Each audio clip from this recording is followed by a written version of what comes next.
भाई हम हिंदुस्तानियों को बतियाना बड़ा पसंद है। बंगाली में अड्डा, उड़िया में खोटी, कन्नड़ा में हरटे और हिंदी में पुलियाबाजी। इस कला के लिए हमारी हर भाषा में एक शब्द है। तो प्रणय और मैं तो अक्सर मिलकर पुलियाबाजी करते ही रहते हैं। हमने सोचा कि आपको भी इसमें शामिल कर लिया जाए। तो आइए प्रणय और सौरभ के साथ करते हैं पुलियाबाजी। हेलो ख्याति, कैसी हैं आप? बस मैं ठीक हूँ। आज सौरभ हमारे साथ नहीं जुड़ रहे। हाँ, सौरभ ने छुट्टी मार दी आज उनको सजा मिलेगी छुट्टी मारने के बाद में। लेकिन खैर उनका नुकसान हो रहा है क्योंकि आज हम लोग एक ऐसे विषय पर बात कर रहे हैं जिसपे शायद अगले 10 साल तक भी लोग बातें करते ही रहेंगे, और वो विषय है शायद भारत की सबसे महत्वपूर्ण अंतर्राष्ट्रीय रिश्ते के बारे में, भारत और अमेरिका के रिश्ते के बारे में।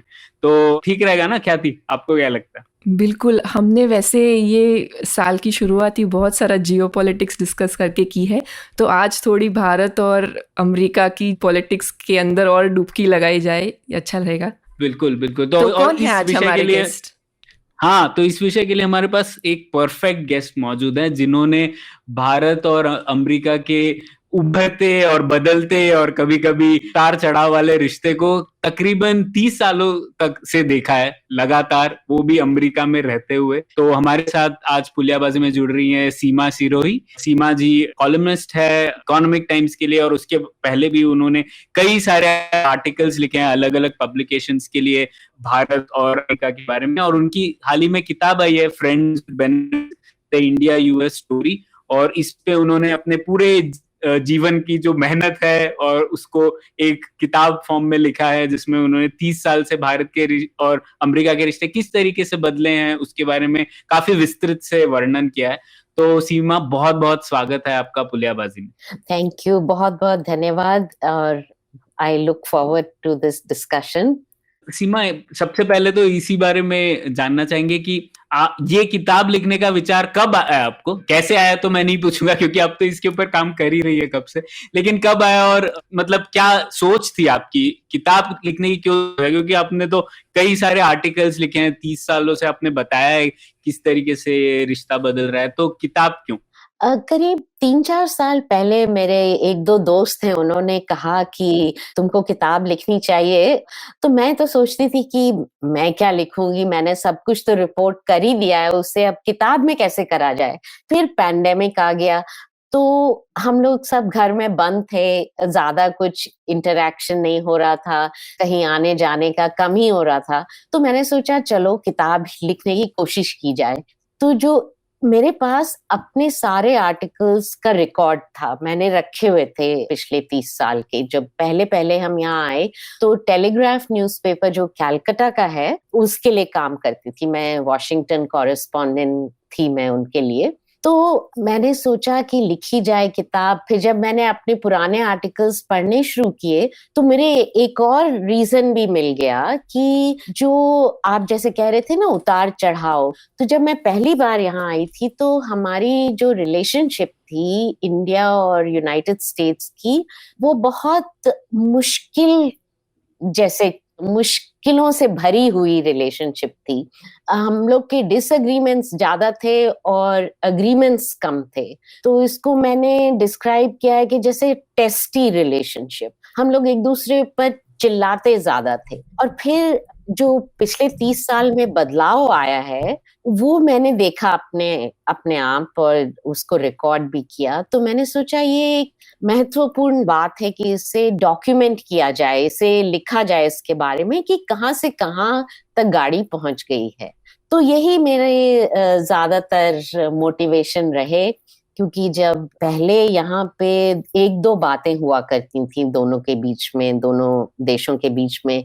एक था कश्मीर, दूसरा था नॉन प्रोलिफरेशन, और तीसरा था ह्यूमन राइट्स के बारे में। तो वो हमको सिर्फ डांटते रहते थे अमेरिकन्स ज्यादातर, और हम लोग अपना डिफेंड करते रहते थे अपने आप को। तो जो सब्सटेंटिव इश्यूज थे उस पर कोई खास बात नहीं होती थी। पर अब वो बहुत कुछ बदल गया है। तो ये जो किताब है मेरी, ये पूरा इसको ट्रेस करती है कि कहाँ से कहाँ तक पहुंच गए। बिल्कुल। और आपके जो दोस्त हैं जिन्होंने आपको बोला कि ये किताब लिखी जाए, उनको बहुत बहुत शुक्रिया, क्योंकि बहुत बहुत ही महत्वपूर्ण किताब है। और जैसा कि आपने कहा, मतलब हम लोग अमेरिका और भारत के रिश्ते जो हैं वो अभी काफी, मतलब आज के दौर में क्या हो रहा है वैसे ही देखते हैं, लेकिन आपकी किताब वो बहुत बड़ा एक गैप फिल करती है, जिसमें आपने पिछले 30 साल में क्या बदलाव आए वो एक ट्रेस किया है। वो बहुत ही महत्वपूर्ण था, और उसके बारे में बात करेंगे, कैसे जो पहले हो रहा था वो वापस आता है, लेकिन अलग अलग फ्लेवर्स में वो चीज वापस आती है, तो वो हम लोग डिस्कस करेंगे। लेकिन जैसा कि आपने कहा, रिलेशनशिप बहुत टेस्टी थी पहले, और मतलब मैं सोच रहा था कि इसके ऊपर क्या गाना बोला जाए, तो ऐसे लग रहा था जैसे वो गाना है ना, हम बेवफा तो हरगिज न थे लेकिन फिर भी वफा कर न सके, उस तरीके की बात कुछ समझ में आती है भारत और अमेरिका के बारे में। वैसे मतलब इंसानी रिश्ते और अंतर्राष्ट्रीय रिश्तों में बहुत फर्क होता है, लेकिन फिर भी ये गाना मुझे इसलिए याद आया क्योंकि काफी नजरियों में फर्क रहता है ना, कि भारत, अमेरिकी प्रशासन भारत को किस तरीके से देखता है और भारतीय प्रशासन अमेरिका को कैसे देखता है। तो इन दोनों नजरियों में क्या फर्क था, और पिछले 30 सालों में आप कैसे देखती है वो बदला है? तो देखिए, जब मैं पहली बार यहाँ आई वॉशिंगटन में 1988 में आई मैं पहली बार, तो उस समय हम लोगों की जो रिलेशनशिप थी इंडिया और अमेरिका की, बहुत फुल ऑफ डिस्ट्रस्ट थी। और हम एक दूसरे पे विश्वास नहीं करते थे किसी भी चीज के लिए। हम लोग एक दूसरे के बहुत सस्पिशियस थे, ये कहा जा सकता है।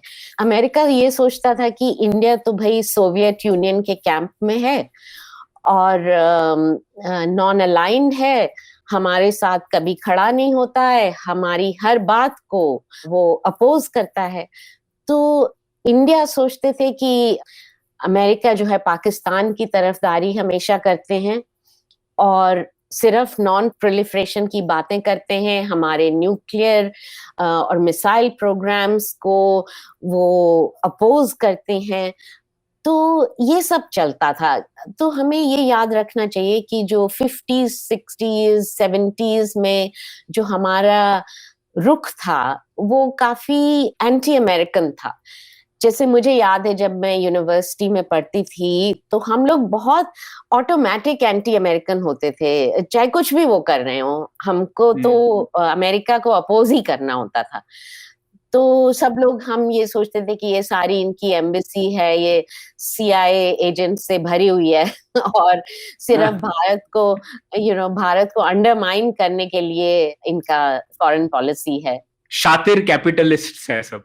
हाँ, तो वो somehow जो हमारा एंटी कॉलोनियल माइंडसेट था वो धीरे धीरे एंटी वेस्ट माइंडसेट बन गया। तो हर चीज अमेरिकन कॉर्पोरेशंस हो या अमेरिकन गवर्नमेंट हो, हर एक पे हम थोड़ा सस्पिशियस थे। तो चाहे हम यूनाइटेड नेशंस में हमारी बहस हो, चाहे कहीं भी हो, हम लोग दूसरी उनके अपोजिंग साइड में ही खड़े होते थे। और जो हमारी जो दो मिलिट्रीज थी वो एक दूसरे से बिल्कुल बात नहीं करती थी, कोई कांटेक्ट ही नहीं था, क्योंकि हम वो इतने सस्पिशियस थे। तो ये सब था, हिस्ट्री जो थी ना, इसका बहुत भारी एक वेट था हमारी रिलेशनशिप के ऊपर। आपको याद होगा कि जब बांग्लादेश की लिबरेशन वॉर हुई 1971 में, तो रिचर्ड निक्सन प्रेसिडेंट थे यहाँ के अमेरिका के, और उनके सेक्रेटरी ऑफ स्टेट थे हेनरी किसिंजर। तो निक्सन और किसिंजर ने 7th फ्लीट भेजी थी बे ऑफ बंगाल में, हमको डराने के लिए, इंडिया को डराने के लिए। तो वो सब जो उन्होंने काम किए, इससे इंडिया की फॉरेन पॉलिसी में ये एक बहुत सोर्स ऑफ डिस्ट्रस्ट हो गया। वो हम सोचते थे कि ये हमारे तरफ हॉस्टाइल हैं और पाकिस्तान को हमेशा सपोर्ट करते हैं, चाइना को भी सपोर्ट करते हैं, पर हमको नहीं करते। तो ये सब था, एकदम इंस्टिंक्टिवली हमारी जो थी अमेरिका के अगेंस्ट फॉरेन पॉलिसी थी। और जो हमारे डिप्लोमैट्स थे एक दूसरे से जब बात करते थे तो एकदम जैसे गुस्से में, और एक दूसरे को अंडरमाइन करने के लिए एक दूसरे को सरकास्टिक तरह से जवाब देते थे, जैसे कि किसी बहस को जीतना है, ये नहीं करना है कि दोनों की रिलेशनशिप कैसे इम्प्रूव हो। थोड़ा सा जैसे आपने बताया कि भारत में भी ये डिस्ट्रस्ट था कि वो हमेशा यूएस हमेशा पाकिस्तान की तरफ ज़्यादा सॉफ्ट रहा है, और चाइना को भी एटलीस्ट 90s में काफ़ी हद तक उन्होंने चाइना के बहुत ज़्यादा जो भी उसका अग्रेशन थे उसको थोड़ा सा इग्नोर किया था अमेरिका ने। तो ये हमें भी भारत में भी उसकी वजह से भी थोड़ा वो ज़्यादा हो रहा था। तो इसका कारण क्या था यूएस की ओर से, कि क्या सिर्फ ये था कि यूएस के जो अपने हित थे वो ज़्यादा अलाइंड थे चाइना और पाकिस्तान? क्या यही एक वजह थी कि क्योंकि ये सारा बैगेज था, क्या हमारे डिप्लोमेट्स हमारी बात उनकी तरफ ठीक से नहीं पहुंच पा रही थी? कुछ और रीजंस थे other than just our interest not being aligned as well? हाँ, ये बहुत बड़ी वजह थी कि हमारे जियोपॉलिटिकल इंटरेस्ट अलाइन नहीं थे। उस समय अमेरिका जो है सोवियत यूनियन को के अगेंस्ट लड़ रहा था अफगानिस्तान में, तो वो पाकिस्तान के थ्रू हथियार, पैसा सब कुछ भेज रहा था मुजाहिदीन के लिए। तो हम लोग जो है भारत ने सोवियत यूनियन का इन्वेजन को कंडेम नहीं किया था। तो ये एक बहुत बड़ा डिफरेंस था। पाकिस्तान अमेरिका के लिए सब कुछ करने को तैयार था, तो उसमें पाकिस्तान का भी बहुत फायदा था। उन्होंने बहुत पैसा बनाया इस वजह से, और इंडिया को नीचा दिखाया, और वो जो they basically fueled the fire against India at that time.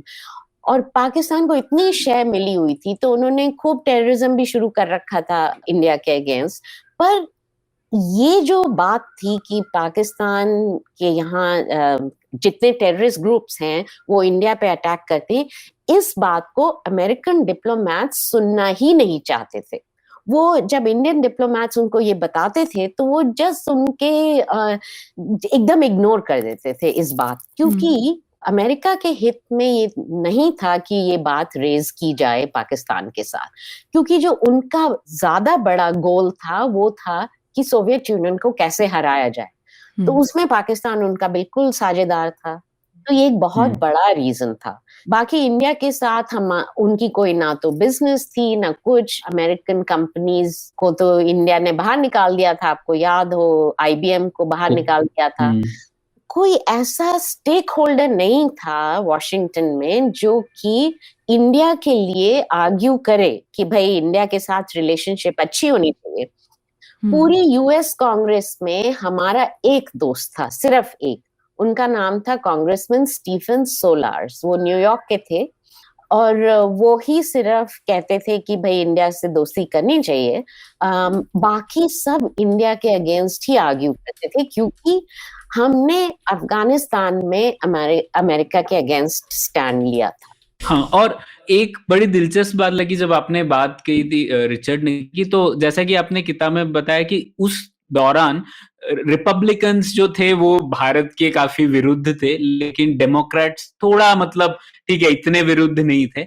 लेकिन फिर जब बात आई 1990s में तो डेमोक्रेट्स से क्लिंटन वगैरह वो काफी भारत के विरुद्ध, ऐसे परसेप्शन तो ऐसा था। और फिर उसके बाद जॉर्ज बुश और भारत के रिश्ते के बारे में तो सब लोग जानते ही हैं कैसे भारत और अमेरिका वापस आ गए। तो आप थोड़ा डोमेस्टिक पॉलिटिक्स के बारे में बताइए ना, डेमोक्रेट्स और रिपब्लिकन्स का भारत की तरफ रवैया किस तरीके से बदला है? तो देखिए, जब 80s और 90s में डेमोक्रेट्स के लिए कश्मीर एक बहुत बड़ा इशू था, क्योंकि पाकिस्तान उन्हें यही बता रहा था कि कश्मीर उठाइए, कश्मीर उठाइए। तो वो पाकिस्तान को शह दे रहे थे, और उन्होंने कश्मीर हमेशा हमारे साथ उठाया। और वहां पे जो इंडियन आर्मी की बहुत बड़ी प्रेजेंस थी कश्मीर में, अभी भी है। तो वो कहते थे अमेरिकन्स की ह्यूमन राइट्स वायलेशंस हैं, और कश्मीर डिस्प्यूटेड टेरिटरी है, और इस पे बातचीत आपको पाकिस्तान के साथ करनी चाहिए। बहुत प्रेशर डालते थे। और बिल क्लिंटन की पहली असिस्टेंट सेक्रेटरी ऑफ स्टेट थी एक लेडी, उनका नाम था रॉबिन रेफल। तो उन्होंने तो यहाँ तक कहा कि इंस्ट्रूमेंट ऑफ एक्सेशन जो है, जो कश्मीर के महाराजा ने इंडिया के साथ साइन किया, वो ही क्वेश्चनेबल है, हम उसको नहीं मानते। तो उससे एक बहुत बड़ा कंट्रोवर्सी हो गई, और पूरा हम लोग की रिलेशनशिप बहुत नीचे चली गई, क्योंकि अब जो इतना फंडामेंटल बात को वो क्वेश्चन कर रहे थे क्लिंटन एडमिनिस्ट्रेशन, पर उसमें उनका अपना रीजंस थे, वो पाकिस्तान को शह दे रहे थे और भी ज्यादा। और उस समय आपको याद होगा हुर्रियत कॉन्फ्रेंस नई चली थी वहां कश्मीर में, तो रेफल जो थी असिस्टेंट सेक्रेटरी बनने से पहले वो यूएस एम्बेसी में काम करती थी दिल्ली में, तो हुर्रियत लीडर्स को खूब मिला करती थी रोज, मतलब काफी उनकी रिलेशनशिप थी उनके साथ, तो उनको भी बहुत सपोर्ट दिया करती थी। तो ये सब हो रहा था उस समय।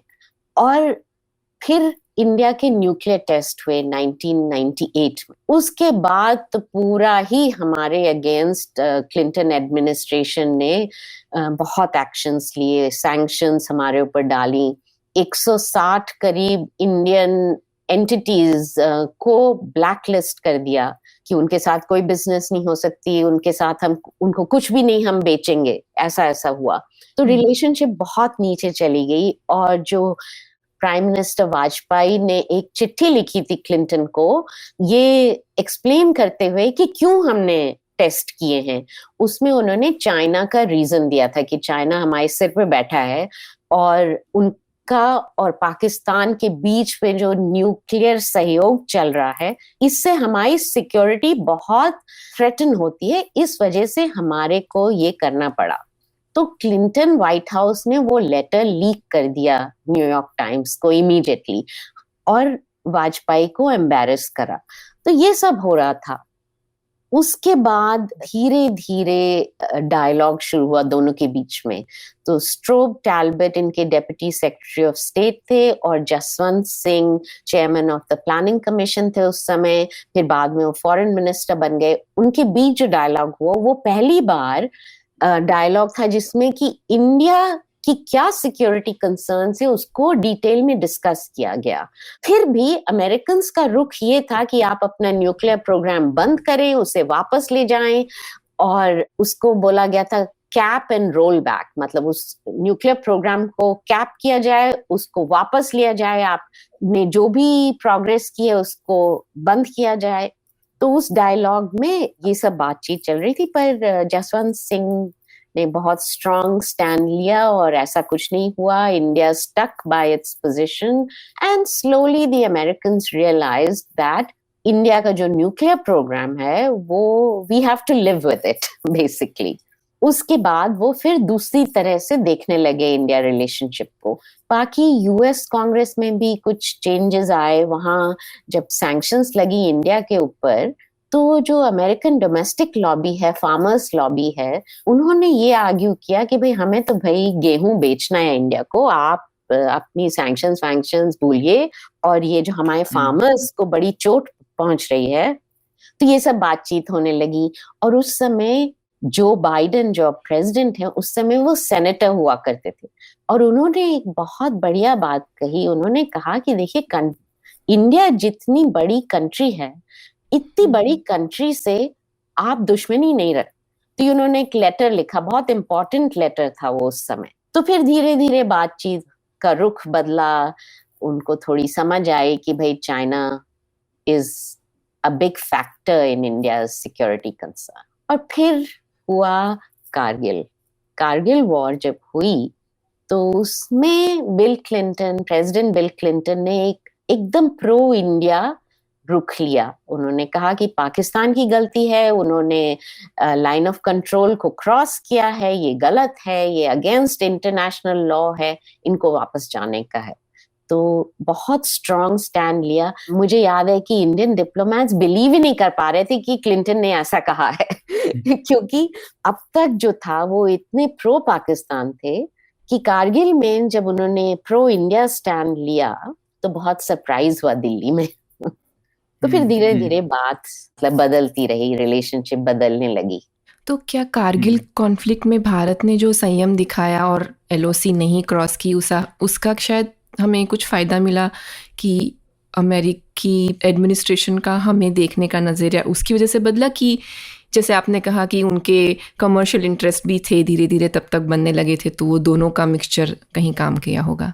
नहीं, एक तीसरी बात थी। सबसे बड़ा रीजन था कि अमेरिकन को ये डर था कि क्योंकि both countries India and Pakistan had tested nuclear weapons by then in 1998. This is 1999. उन्हें ये डर था कि न्यूक्लियर वॉर ना हो जाए साउथ एशिया में। सबसे बड़ा डर ये था। फिर उन्होंने जो आपने कहा कि भारत ने LOC क्रॉस नहीं की, अगर चाहता भारत तो वो अटैक कर सकता था क्योंकि अग्रेशन तो पाकिस्तान की तरफ से था। पर India showed a lot of what should I से, आपने जैसे कहा संयम, उन्होंने नहीं क्रॉस किया, अटैक नहीं किया वापस। तो अमेरिकन डिप्लोमेसी इस समय बहुत इम्पोर्टेंट रही। उन्होंने पाकिस्तान को ये समझाने की कोशिश की कि देखो अगर आप लोग वापस नहीं जाएंगे तो Indian air force will get active, वो आपको अटैक शुरू करेंगे, उसमें फिर आपकी जीत नहीं होगी। और ये किसी के भी हित में नहीं है कि आप डेस्परेट होके न्यूक्लियर वेपन्स का इस्तेमाल करें। तो पाकिस्तानियों को उन्होंने काफी डराया इस बात का कि India is ready to take action. So ये सबसे बड़ा रीजन था, अमेरिकन को डर था कि न्यूक्लियर वेपन्स का ना इस्तेमाल हो जाए। तो मैं ये सोच रहा था कि मतलब जो आप जिस चीज का वर्णन कर रही थी वो एक अलग दुनिया लगती है ना, मतलब क्योंकि अमेरिका और इंडिया तब सिर्फ पाकिस्तान और न्यूक्लियर वेपन्स इन सब चीजों के बारे में बात कर रहे थे, और अभी एक महीने पहले ही दोनों नेशनल सिक्योरिटी एडवाइजर्स ने टेक्नोलॉजी शेयरिंग, मतलब हैकाथॉन्स वगैरह वगैरह पे एक डील साइन किया। तो इतनी बदल गई है दुनिया। और हम लोग अब मतलब बैंगलोर में तो हम लोग ऐसे जोक बोलते हैं कि जब अमेरिका में छुट्टी होती है यहाँ पे ट्रैफिक कम होता है, क्योंकि यहाँ पे भी छुट्टी रहती है लोगों को बहुत। तो मतलब इतने गहरे रिश्ते हो गए हैं दोनों देशों के बीच। तो मैं पहले उसी टाइम के बारे में जानना चाहूंगा। एक तो ये भी है कि भारत ऐसा नहीं है कि नॉन अलाइंड था, क्योंकि इंडो सोवियत ट्रीटी साइन हुई थी अगस्त में, और तो भारत सोवियत कैंप में था इफेक्टिवली और अमेरिका नहीं था। तो शायद ये स्वाभाविक था कि रिश्ते ठीक नहीं थे।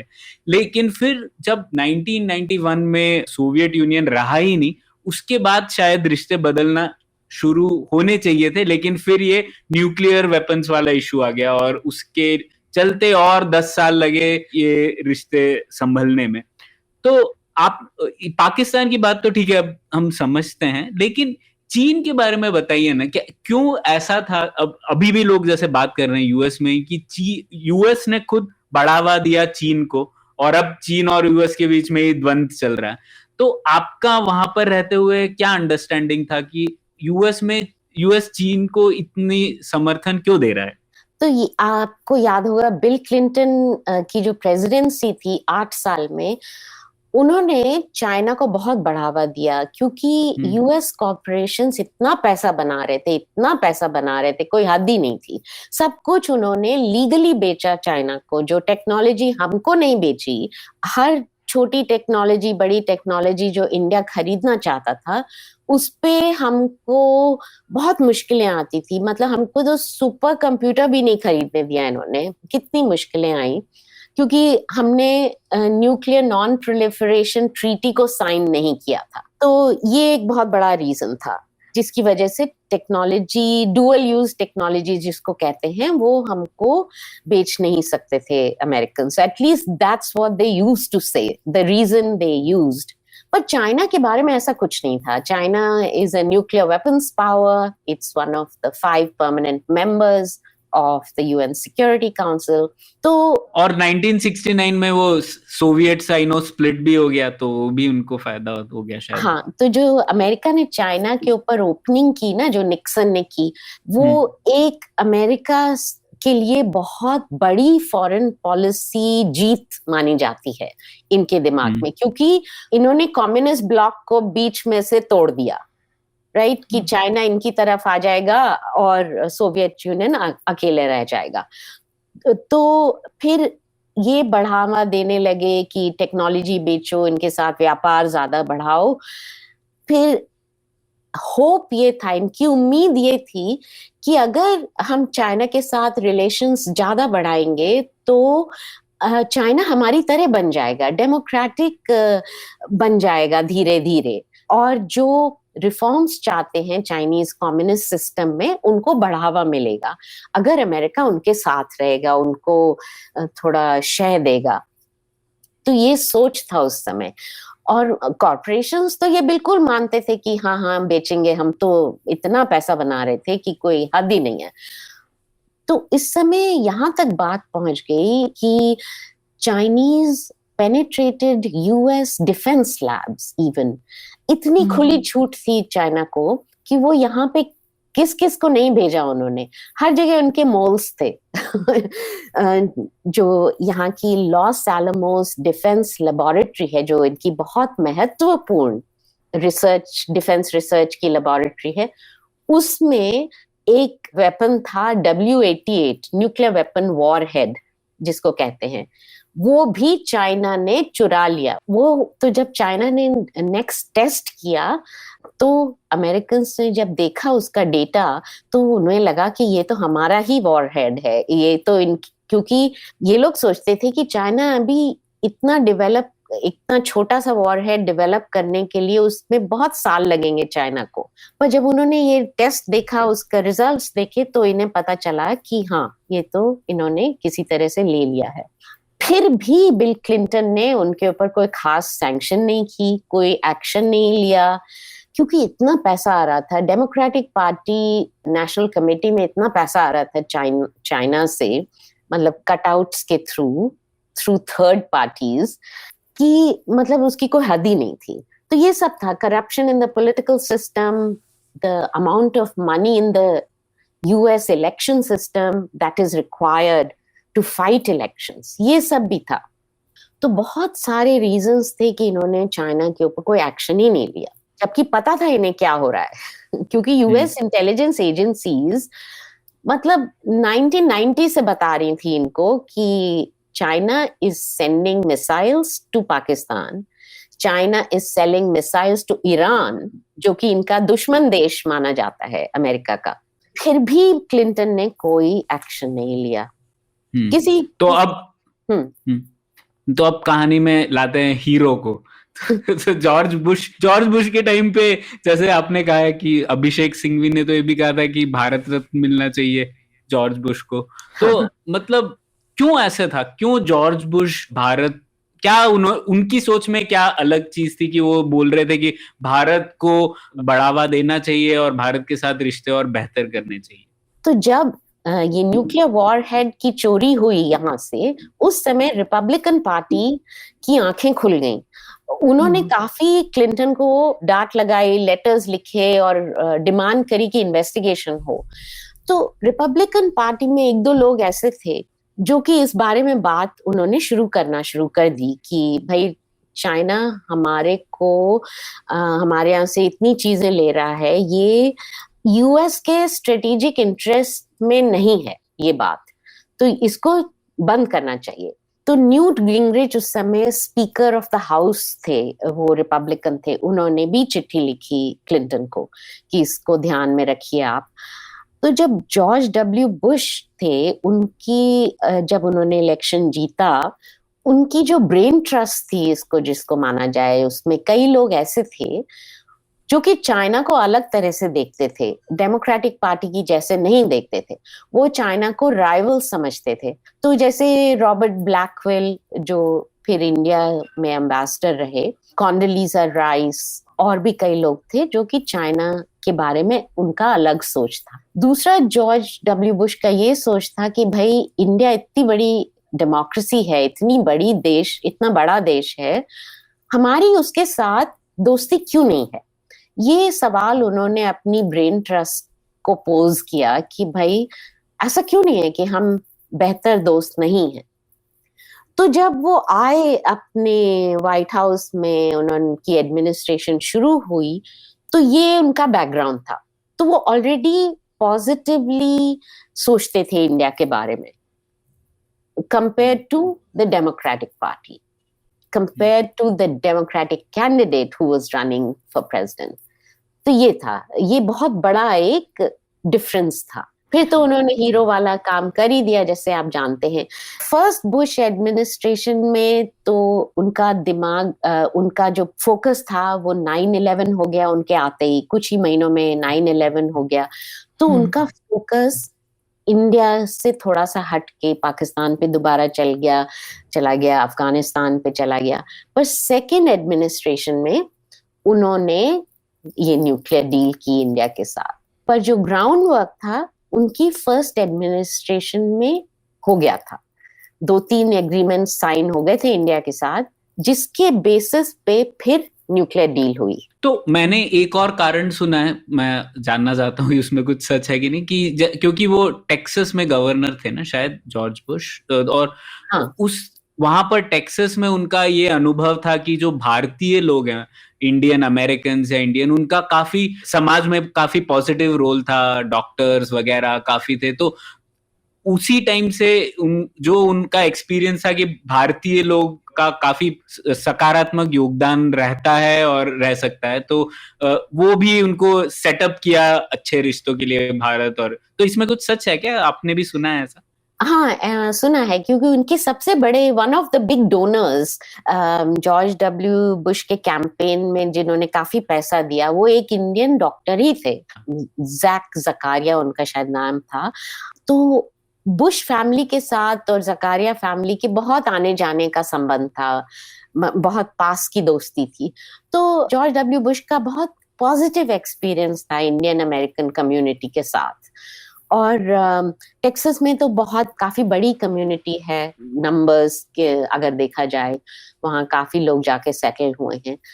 तो दैट वाज यस, ये सच है कि उनका आना जाना था इंडियन अमेरिकन्स के साथ। एक चीज़ मुझे आपको पूछनी थी जो मुझे काफ़ी इंटरेस्टिंग लगी आपकी किताब में पढ़ के, जैसे लॉबिंग के बारे में आपने काफ़ी जगह पे लिखा है, और जैसे हम भारत में थोड़ा तो जानते हैं लॉबिंग के बारे में कि काफ़ी कॉरपोरेशंस लॉबिंग करती है अपनी पॉइंट ऑफ व्यू गवर्नमेंट को रखने के लिए, लेकिन मुझे थोड़ा सा जान के ताज्जुब हुआ कि इवन देश भी वहाँ पे अपने लॉबिस्ट रखते हैं, कि क्योंकि मुझे हमेशा लगता था कि हाँ ठीक है, अगर आपका एक एम्बेसडर है जो आपकी बात वहाँ पे दूसरे एडमिनिस्ट्रेशन तक पहुँचाएगा, लेकिन शायद उससे काम नहीं बनता है, और वहाँ देशों को भी अपनी लॉबिंग वहाँ करनी पड़ती है through a proper American intermediator in some way. तो ये थोड़ा सा ये डायनामिक्स क्या होता है, कुछ शेयर कर पाएंगे और इस पे? हाँ, लॉबिंग अमेरिकन पॉलिटिकल लाइफ का बहुत बड़ा हिस्सा है, और हमको ये जैसे कहते हैं ना, when in Rome do as Romans do. तो कोई भी एम्बेसडर के पास इतना टाइम नहीं है कि वो दिन में इतने घंटे ही नहीं है कि अगर 24 घंटे भी काम करें, यूएस गवर्नमेंट के हर एजेंसी पे अपना पॉइंट ऑफ व्यू बता सकें। हो ही नहीं सकता ये तो, स्पेशली यूएस कांग्रेस में वहां पे 535 लोग हैं, 100 सेनेटर्स एंड 435 कांग्रेसमैन। अब कैसे आप करेंगे? तो चाहे कितनी ही बड़ी एम्बेसी हो, Indian embassy is not that large यहाँ पे। जैसे British high commission, British embassy, French embassy, वो इंडियन एम्बेसी से ज्यादा बड़ी है। वो लोग भी लॉबिंग फर्म्स को इस्तेमाल करते हैं। इससे आपका काम थोड़ा सा आसान हो जाता है, क्योंकि लॉबिंग जो है as a fact of life, it's perfectly legal in the American system. आपको डिक्लेयर करना होगा, जो भी कंपनी आप हायर करेंगे वो डिक्लेयर करती है, डिपार्टमेंट ऑफ जस्टिस के वहाँ फॉर्म्स फिल करती है कि मैं इस देश का लॉबिस्ट हूँ। तो मतलब वो सब कुछ सामने होता है, ये कोई छुपा के नहीं करना पड़ता। तो इसमें काफी पैसा लगता है, ये तो बात, बिकॉज ये लॉबीज कंपनी जो है उसमें फॉर्मर ऑफिशियल्स काम करते हैं, उसमें फॉर्मर सेनेटर्स भी होते हैं और फॉर्मर कांग्रेसमैन एंड वुमेन भी होते हैं। तो जब वो लोग लॉबिंग करना शुरू कर देते हैं तो उनके लिए थोड़ी सी आसानी होती है कि अपने कॉलीग्स के यहाँ फोन करें तो वो उनका फोन का जवाब मिलेगा। अब कोई इंडियन डिप्लोमेट किसी बड़े सेनेटर के यहाँ फोन करे तो शायद उसे जवाब ना मिले वापस। ये, क्योंकि आपको ये याद रखना चाहिए कि America is a global power, उनके इंटरेस्ट वर्ल्ड वाइड हैं, हर जगह उनका इंटरेस्ट है, हर जगह उनको कुछ ना कुछ वो कर रहे हैं। तो उनके पास भी इतना समय नहीं है कि वो हर देश को इतनी अटेंशन दे सकें जितनी देनी चाहिए। तो उनका कहते हैं यहाँ पे वॉशिंगटन में कि अमेरिका की जो अर्जेंट ट्रे होती है ना, जैसे अगर आपकी मेज, आपकी टेबल है, उस पे एक अर्जेंट ट्रे होती है जिसके इमीडिएटली एक्शन करना है, वो हमेशा भरी रहती है। उसके बाद होती है नॉन अर्जेंट, मतलब important but non urgent. India वहां पे आता है। India is not a problem country for America, so it doesn't have to give immediate attention. तो ये सब भी बात है कि आपका अगर कोई इशू है, इंडिया का कोई बहुत बड़ा इशू है जिसपे कि आप चाहते हैं कि अमेरिका एक्शन ले, तो अगर आपके पास कोई सक्सेसफुल लॉबिंग फर्म है, वो आपका जो मुद्दा है वो सामने ले आएगी, इससे थोड़ा सा हेल्प होती है। पर आप सही कह रही हैं कि एम्बेसडर भी करते हैं। एम्बेसडर की इम्पोर्टेंस मैं ये नहीं कह रही हूँ कि कम हो जाएगी या कम होती है, वो भी काम करते हैं 24 घंटे, पर लॉबिंग से थोड़े से हेल्प मिल जाती है। अब मुझे कुछ सवाल पूछने थे, मतलब जैसे कि हम लोग अभी तक बात कर रहे थे क्या फर्क है दोनों देशों के रिश्तों में, लेकिन हम सब मानते हैं कि भारत और अमेरिका के रिश्ते और करीब होने चाहिए, बहुत अच्छा होगा सब हम दोनों देशों के लिए। और जैसा के सुब्रमण्यम जो कि हमारे अभी के विदेश मंत्री के पिता जो और जो जिन्होंने न्यूक्लियर डॉक्ट्रिन में उनका काफी योगदान रहा, वो उन्होंने लिखा भी था कि अगर विश्व ऐसा होगा जिसमें यूएस नंबर 1 रहेगा और चीन शायद नंबर 2 पे, तो भारत के हित में यही है कि हम लोग अमेरिका को अव्वल नंबर पर बनाए रहे ज्यादा से ज्यादा समय तक। तो हम लोग तो ज्यादातर उसी चीज से मानते हैं, लेकिन भारत में जैसा कि आपने कहा अभी भी बहुत ज्यादा एंटी अमेरिकनिज्म है और आते रहता है वो बार बार। तो मैं कुछ ऐसे आर्ग्यूमेंट्स आपके सामने रखता हूं जो वो लोग बोलते हैं, और मैं आपसे सुनना चाहता हूं कि आपका क्या नजरिया है। तो जैसे एक आर्ग्यूमेंट लोग बोलते हैं कि अमेरिका को सपोर्ट दोगे तो वो अपनी जंग में तुमको भी खींच लेगा, और तो इसके बारे में आप क्या कहते हैं? अरे कैसे खींच लेगा, हम कोई ट्रीटी एलाई थोड़ी ना बनने जा रहे हैं उनके साथ। तो ट्रीटी एलाई भी बने, उसमें हमेशा एक क्लॉज होता है कि अगर आपको कुछ नहीं करना है तो आपको वो फोर्स नहीं कर सकते करने के लिए। इंडिया एक इतना बड़ा देश है कि उसे कोई मतलब हाथ पकड़ के कहीं नहीं ले जा सकता। उसके अपने इंटरेस्ट हैं, वो अपने इंटरेस्ट के लिए काम करेंगे।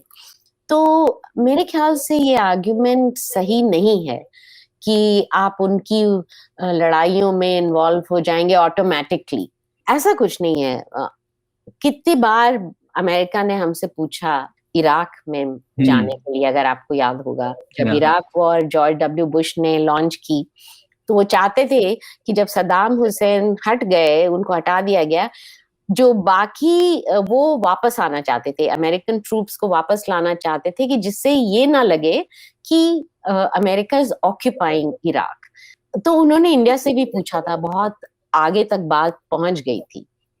इंडिया ऑलमोस्ट तैयार था कि थोड़े ट्रूप्स भेजे जाएं, पर वाजपेयी, प्राइम मिनिस्टर वाजपेयी ने कहा कि ये नहीं, ये इंडिया के लिए सही बात नहीं होगी, और उन्होंने साफ मना कर दिया और नहीं भेजे इंडियन ट्रूप्स को।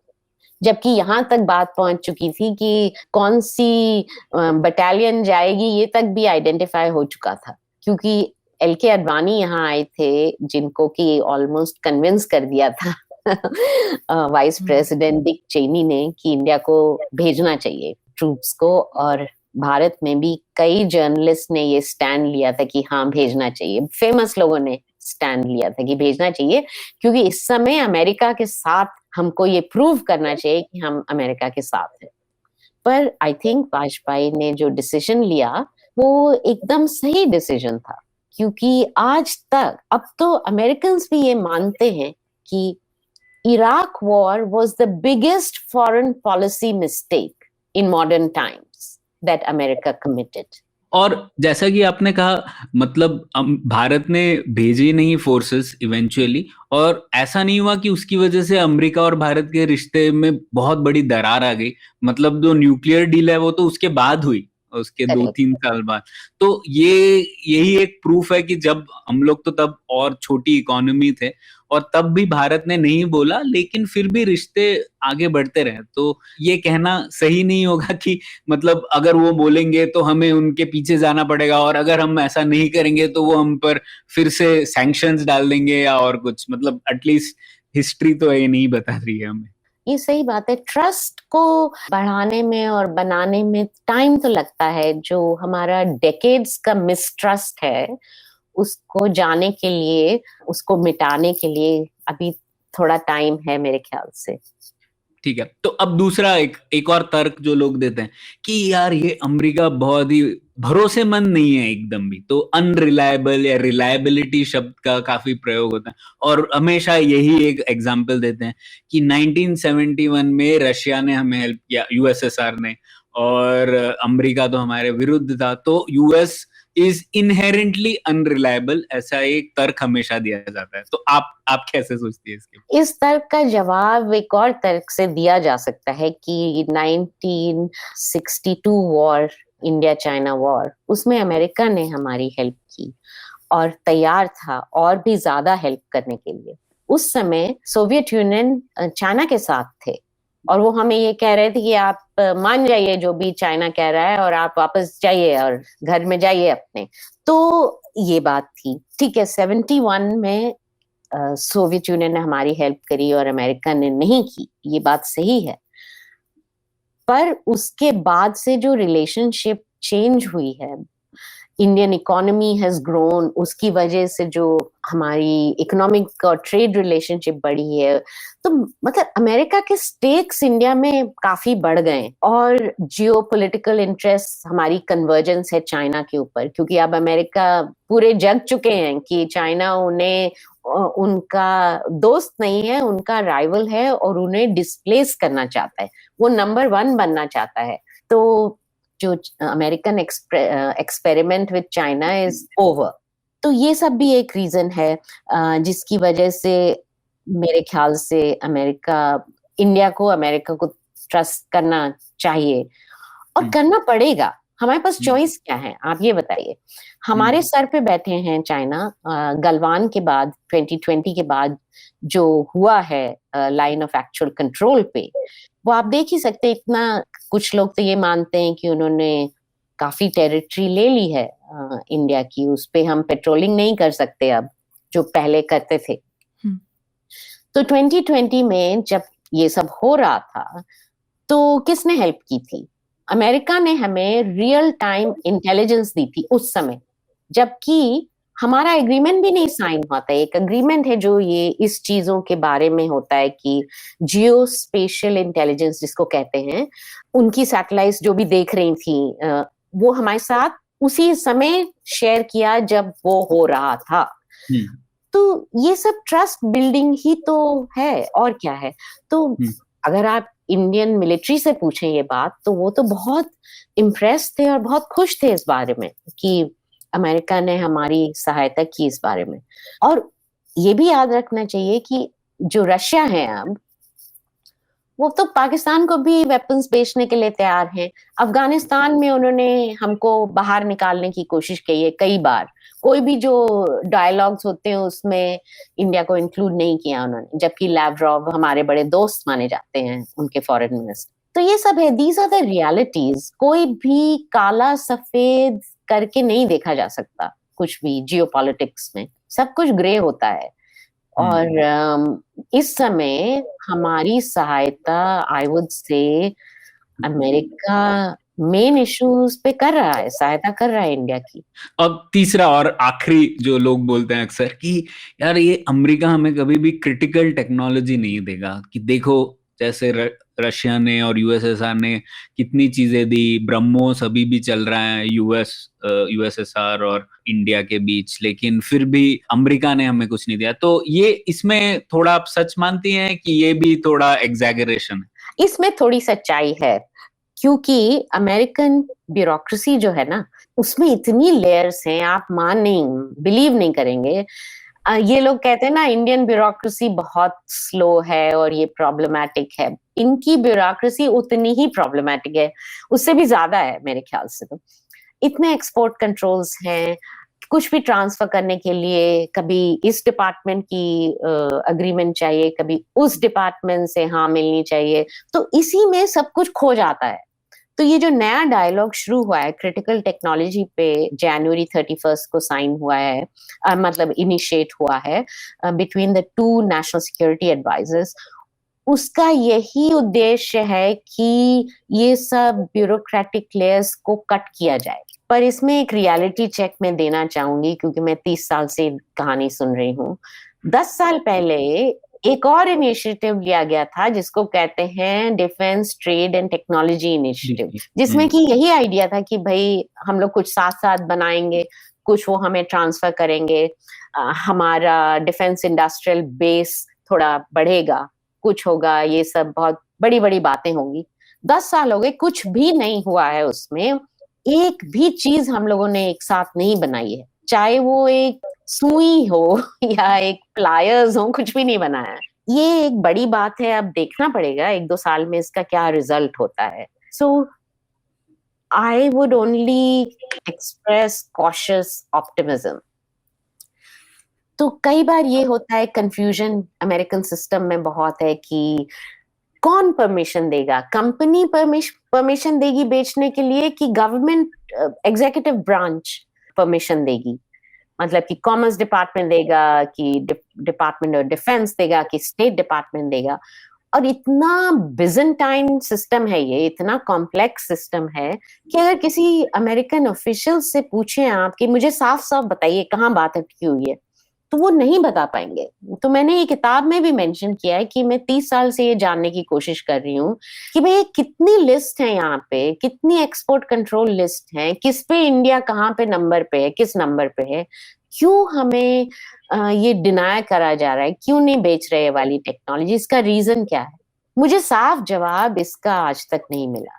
तो ये जो है, इसमें पॉलिटिकल विल चाहिए। जैसे जॉर्ज डब्ल्यू बुश ने पॉलिटिकल विल दिखाई थी न्यूक्लियर डील करने के लिए, वो ऊपर से उन धक्का दे रहे थे अपनी ब्यूरो, बिल्कुल, और उनके जो नंबर 2 थे और नंबर 3 वो सब भी धक्का दे रहे थे। नहीं, ऐसा ही होना पड़ेगा अगर कुछ चेंज होना है। अगर ये इनिशिएटिव जिसको कहा गया है कि ये this is the next big thing, this dialogue on critical technologies is the next big thing, I will believe it only when it produces some results. तो इसमें मैं थोड़ा एक एंगल देना चाहूंगा कि एक फर्क ये भी है कि जैसे रशिया है या तो उसमें आप सीधे गवर्नमेंट टू गवर्नमेंट रिश्ते के बारे में बात कर रहे हैं, लेकिन अमेरिका और भारत के बीच में बहुत कुछ होता है, लेकिन वो कॉर्पोरेशन टू कॉर्पोरेशन के बीच में होता है, और इसीलिए हमारे सेंस में ये नहीं होता है कि अमेरिका ने हमें कुछ दिया है। जैसे कि बोइंग का काफी काम चल रहा है इंडिया में, तो काफी पार्ट्स बना रहे हैं इंडियन कंपनीज बैंगलोर में, तो प्राइवेट कंपनीज अमेरिका की यहाँ पर इन्वेस्ट कर रही हैं और काफी कैपेबिलिटी अपग्रेडेशन हुआ है भारत में भी। जहाँ आप सेमीकंडक्टर्स देख लीजिए, मतलब ज्यादातर अमेरिकन कंपनीज बैंगलोर में ही हैं। तो काफी वो रिश्ता जो है वो कॉर्पोरेट टू कॉर्पोरेट या पीपल टू पीपल होता है, लेकिन हमारे सेंस में होता है कि रशिया और इंडिया गवर्नमेंट टू गवर्नमेंट करेंगे तो ही कुछ बात है, नहीं तो नहीं है। तो वो शायद एक क्वालिफायर है जो भारत में कम लोगों को भाता है। और दूसरा मैं ये कहना चाहूंगा आपसे, आपको नहीं लगता कि ये जो डिफरेंसेस हैं ये हर दो लोकतंत्र अगर बातें करेंगे तो ये सब में होगा? मतलब क्या अमेरिका और यूके जब ये बात करते हैं तो उनमें भी ये शायद डिफरेंसेस होंगे ना, क्योंकि इतना ब्यूरोक्रेसी होगा, एक किसी के पास पावर नहीं है कि वो बोलेगा, जैसे पुतिन बोल देगा कि यार ये कर दो तो हो जाएगा, लेकिन ऐसा तो होगा नहीं, चेक्स एंड बैलेंसेस होंगे। तो ये फ्रिक्शन आपको नहीं लगता हर दो लोकतंत्र के बीच में होना थोड़ा बहुत तो स्वाभाविक है कि भारत कोई स्पेशल केस है? नहीं, ये थोड़ा बहुत से ज्यादा होता है, ये जो डिफिकल्टीज, ब्यूरोक्रेटिक डिफिकल्टीज। अब देखिए, जब अगर ये लोग ये कहते हैं, अमेरिका ये कहते हैं कि चाइना इनका सबसे बड़ा थ्रेट है, और ये चाहते हैं कि हर कोई दूसरा देश इनके साथ चाइना के अगेंस्ट लड़े, या मतलब एक कोalition बनाए किसी तरह का। मतलब वो साफ साफ ये नहीं कहते हैं, पर आइडिया यही है कि जो जैसे क्वाड है, जिसमें कि 4 डेमोक्रेसी एक साथ काम कर रही हैं, वो ये बेसिकली चाइना के अगेंस्ट ही है ना। तो अगर आप एक तरफ ये कहते हैं कि चाइना हमारे लिए इतना बड़ा थ्रेट है, दूसरी तरफ आप ये एक्सक्यूज देते रहते हैं कि भाई हम तो ये नहीं कर सकते, ये तो टेक्नोलॉजी में ये मुश्किल है, और ये तो ब्यूरोक्रेटिक परमिशन में ये मुश्किल है, ऐसा तो नहीं हो सकता ना। ठीक है, लोकतांत्रिक देशों में कुछ डिफिकल्टीज होंगी, बिकॉज आपके यहाँ डेमोक्रेटिक डिबेट्स होंगे, वेस्टेड इंटरेस्ट हैं जो कि नहीं चाहते कि इंडिया को ये टेक्नोलॉजी बेची जाए, और वो vested interest I bet you are supported by Chinese money and Pakistani money. ये भी होता है यहाँ पे, ये भी आपको याद रखना चाहिए। पर इस सबको कट थ्रू भी करना चाहिए ना। अब ये तो नहीं है कि आप 10 साल बाद हम ये कहेंगे कि अच्छा आई सेट में तो ये प्रॉब्लम हो गई इसलिए हम कुछ नहीं कर पाए। भाई world is changing so fast, you can't make that excuse anymore, in my opinion, that we are democratic polities, therefore we can't do X, Y and Z. You better do it, because दूसरी जगह तो काम बहुत तेजी से चालू है, और पिछले 20 साल से चालू, जबकि आप दोनों जन सो रहे थे। तो अब आप उठ गए हैं, तो उठ के कुछ काम करना तो पड़ेगा ही ना। तो सीमा जी, मैं आपको पूछना चाहती थी कि आपने अपनी किताब में जैसे बहुत सारे भारत और अमेरिका के रिश्तों के उतार चढ़ाव के बारे में लिखा है, तो जब ये होता है तो एज अ रिपोर्टर जब आप जाती हैं वहाँ की एडमिनिस्ट्रेशन से बात करने की कोशिश करती है, तो आपका काम कितना मुश्किल या कितना आसान होता है? जिस तरह से रिश्ते अच्छे होते हैं तो शायद आपके लिए बेटर होता होगा, जब रिश्ते मुश्किल होते होंगे तो क्या आप अपने कुछ पर्सनल एक्सपीरियंसेस इसमें शेयर करना चाहेंगी कि आपको क्या मुश्किलें आई, या कौन सी अच्छी चीज़ें, कुछ अच्छे एक्सपीरियंस भी आए? देखिए, वैसे जनरली स्पीकिंग तो ऐसा कोई मुश्किल नहीं है। जो आपका एक्सेस है वो जितने यूएस ऑफिशियल से आप मिल सकते हैं, बातचीत कर सकते हैं, वो रिलेशनशिप अच्छी है बुरी है इस पे डिपेंड नहीं करता। वो आपके पर्सनल इक्वेशन पे डिपेंड करता है कि आप कैसे कितने लोगों तक पहुंच सकते हैं। द ओनली टाइम जबकि मुझे थोड़ा सा लगा कि ये मैं कहाँ बैठी हुई हूँ, वो 1998 न्यूक्लियर टेस्ट के बाद, जबकि हर जगह से इंडिया को कंडेम किया जा रहा था।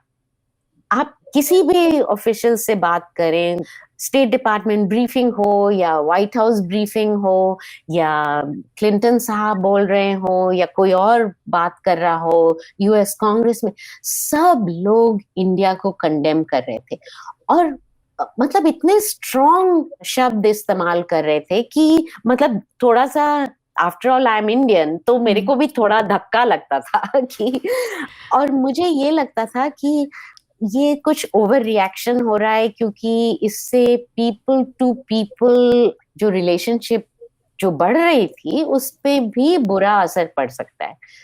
तो मैंने एक असिस्टेंट सेक्रेटरी ऑफ स्टेट हुआ करते थे उस समय, एक ब्रीफिंग की उन्होंने, तो मैंने आफ्टर द ब्रीफिंग में उनके पास गई और मैंने उन्हें ये बात समझाने की कोशिश की। मैंने कहा कि देखिए, मैं हूँ जेएनयू की प्रोडक्ट, जब हम लोग वहां पढ़ रहे थे तो हम लोग तो इंस्टिंक्टिवली एंटी अमेरिकन हुआ करते थे। अब जो है चेंज हो रहा है सब कुछ, लोग अमेरिका को दूसरी नजर से देख रहे हैं, पॉजिटिव नजर से देख रहे हैं। यहाँ लोग इतने स्टूडेंट्स पढ़ रहे हैं, ट्रेड भी, व्यापार भी बढ़ रहा है। तो ये जो आप ओवर द टॉप बातें कह रहे हैं, ठीक है आप गवर्नमेंट को कंडेम कीजिए, पर जिस तरह से आप लोग हर जगह से बात कह रहे हैं, बड़ी बड़ी कॉन्डेमनेशन की बात, इससे लोगों पे भी असर पड़ेगा। तो वो सुने, to his credit he listen to me. He didn't object and didn't cut me off. So that was the only time मेरे को लगा कि थोड़ी difficult situation. तो अब आखिरी हम लोग थोड़ा भविष्य के बारे में बात कर लेते हैं। तो पहले मैं ये इस तरीके से एक फ्रेमवर्क के तौर पे सोच रहा था कि अगर हम भारत और अमेरिका के बीच रिश्ते देखें तो 3 लेवल पे देख सकते हैं, एक state to state, state to people और फिर पीपल टू पीपल। तो पीपल टू पीपल तो उसमें कोई प्रॉब्लम ही नहीं है, मतलब कोई हिसाब नहीं है, वो कभी प्रॉब्लम भी नहीं था शायद। दूसरा फिर जो स्टेट टू स्टेट है, शायद अब बेहतर हो रही है बात, क्योंकि चीन एक कॉमन एनिमी एडवर्सरी है, तो को उसके लिए उसके दम पर काफी चीजें हो रही है जो पहले होनी चाहिए थी लेकिन हो नहीं पाई। लेकिन और तीसरा जो है स्टेट टू पीपल, उसमें शायद काम करना थोड़ा बाकी है, क्योंकि भारत में अभी भी जैसा हम लोग बात कर रहे थे, यूएस सोसाइटी की तरफ तो बहुत एडमिरेशन है, लेकिन यूएस स्टेट और उनके एक्शन की तरफ अभी भी काफी सस्पिशन रहता है। तो ये एक मुझे लगता है प्रॉब्लम हो सकती है आगे। दूसरा मैं आपसे पूछना चाहता था, जैसे कि अब पॉलिटिक्स देखें दूसरे दोनों कंट्रीज की, तो जैसे अमेरिका में भी डेमोक्रेट्स हैं और बार बार जैसे वोक और वोकिज्म की बात भी होती है बीच बीच में, और भारत में तो मामला दूसरी दिशा में जा रहा है। तो इन दोनों चीजों के लिए भी लोग अक्सर कहते हैं कि शायद आगे जाके रिश्ते इतने अच्छे ना रहे। हालांकि अभी तक तो बाइडेन एडमिनिस्ट्रेशन और मोदी सरकार के बीच में इतनी टेंशन नहीं हुई है, या इवन रशिया के ऊपर काफी ठीक ठाक मैनेज किया दोनों देशों ने। तो आप किस तरीके से देखती हैं डोमेस्टिक पॉलिटिक्स इस रिश्ते को हिला सकती है बहुत फंडामेंटल तौर पे, कि आपको लगता है चीन जो है वो ज्यादा बड़ा फैक्टर रहेगा? मेरे ख्याल से आगे के 10 साल 15 साल अगर देखें, तो अगर भविष्यवाणी करनी है तो मुझे तो लगता है चाइना ज्यादा बड़ा फैक्टर होगा, क्योंकि दोनों देशों की जो कन्वर्जेंस इस बात पे हो रही है, ये बहुत बड़ा मुद्दा है। मतलब इसमें अमेरिका का इतना सेल्फ इंटरेस्ट है कि भाई उनको डिस्प्लेस ना हो जाए वो सुपर पावर की पोजीशन से। अगर देखा जाए तो चाइना अमेरिका को डिस्प्लेस ही करना चाहता है ना, कि वो बाय 2025 ये करेंगे, बाय 2030 वो करेंगे। उनकी navy, Chinese navy already American navy से ज्यादा बड़ी है। तो ये सब जो हो रहा है, इस वजह से अमेरिका के लिए ये rivalry with China is extremely important. और दोनों रिपब्लिकन्स एंड डेमोक्रेट्स बात पे सहमत हैं। मतलब कोई इसमें डिफरेंस नहीं है दोनों में ज्यादातर देखा जाए। बल्कि रिपब्लिकन्स चाहते हैं कि बाइडेन एडमिनिस्ट्रेशन ज्यादा स्टेप्स ले और जोरदार चीजें करनी चाहिए बाइडेन को। इसमें इंडिया का भी इंटरेस्ट है। India is going to want to become technologically more powerful, militarily more powerful. तो उसमें अमेरिका की हेल्प की जरूरत है। तो ये मुद्दा इंडिया के पॉइंट ऑफ व्यू से भी बहुत इम्पोर्टेंट रहेगा अगले कई सालों के लिए। बाकी रही जो रिलेशनशिप को हिलाने की बात, कि ह्यूमन राइट्स के ऊपर अगर कुछ बातचीत ज्यादा बढ़ी, इसमें जो प्रोग्रेसिव विंग है डेमोक्रेटिक पार्टी का, उसमें हो सकता है कि वो लोग ये बात उठाते रहें और कुछ कांग्रेशनल हियरिंग्स हो जाएं इस बारे में। अगर कुछ इंडिया में गलत हुआ या लोगों माइनॉरिटीज के अगेंस्ट एक्शन और भी ज्यादा हुए, तो हो सकता है कि congressional interference might happen. But geopolitical interest जो इनका है, वो मेरे ख्याल से दोज कंसर्न से ज्यादा बड़ा रहेगा हमेशा। तो China will always override the human rights issues. पर it's up to India and the government of India कि वो कैसे नेविगेट करते हैं इसको। और मतलब रीजन ही क्यों दिया जाए अमेरिका को ये बात उठाने का, इजंट इट? क्यों आप ऐसे काम करें जिससे कि लोग आपके अगेंस्ट लिखें, डॉक्यूमेंट्री बनाएं या कुछ भी, ऐसा काम ही क्यों किया जाए, है ना? तो यही बड़ी बात है। बाकी हमारी ट्रेड बढ़ रही है दोनों देशों में। जैसे मैंने कहा, क्वाड जो है, क्वाड्रिलैटरल सिक्योरिटी डायलॉग आगे चल रहा है। तो ये सब रिलेशनशिप को और ज्यादा मजबूत करेगा। नहीं, ये तो आपने बहुत अच्छी बात कही। और शायद जैसा कि आपने कहा, चीन बड़ा फैक्टर रहेगा, लेकिन उससे ये भी सवाल आता है ना कि अगर कल को चीन में शायद स्ट्रक्चरल राइवलरी कम हो जाए किसी कारण से, अभी तो मैं सोच नहीं पा रहा हूँ कैसे, पर हो जाए तो फिर क्या होगा इंडिया यूएस रिलेशनशिप का? मैं समझी नहीं, मतलब क्वेश्चन क्या है? मतलब अगर यूएस चीन, मतलब हमारा एक कॉमन एनिमी एडवर्सरी है, अगर वो एडवर्सरी यूएस के नजरिए से थोड़ा कमजोर हो जाए, तो फिर वापस भारत और यूएस के रिलेशनशिप में दरार आसानी से आ जाएगी, ऐसा भी लोग कहते हैं। मैं तो नहीं ये सोचती ऐसा, क्योंकि जो यूएस चाइना राइवलरी है उसको रिजॉल्व करने के लिए, उसको सुलझाने के लिए अभी तो बहुत साल लगेंगे, राइट? कि मतलब क्या स्ट्रैटेजी क्या है अमेरिका की इस समय? थोड़ा सा डीकपलिंग करें कि अपनी इकोनॉमी को चाइना पे डिपेंडेंट थोड़ा कम करें, सप्लाई चेन्स को कहीं और देशों में ले जाएं, जिससे कि चाइना एक जो वर्ल्ड की फैक्ट्री बन गया था वो थोड़ा कम हो, जिससे हम सबकी डिपेंडेंस चाइना पे कम हो।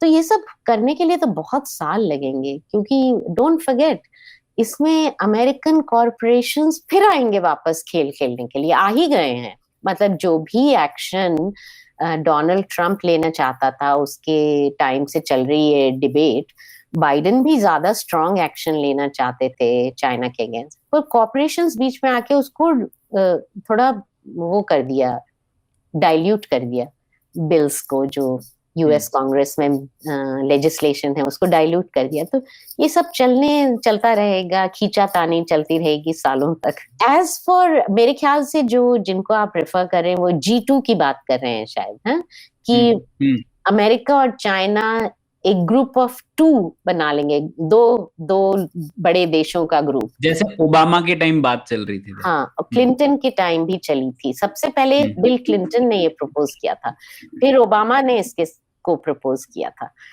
तो ऐसा मेरे ख्याल से तो नहीं होगा, क्योंकि ये लोग तो डीकपलिंग की बात कर रहे हैं। अब जो देश एक देश को डिस्प्लेस करना चाहे उसकी नंबर 1 पोजीशन से, उसके साथ G2 कैसे हो सकता है?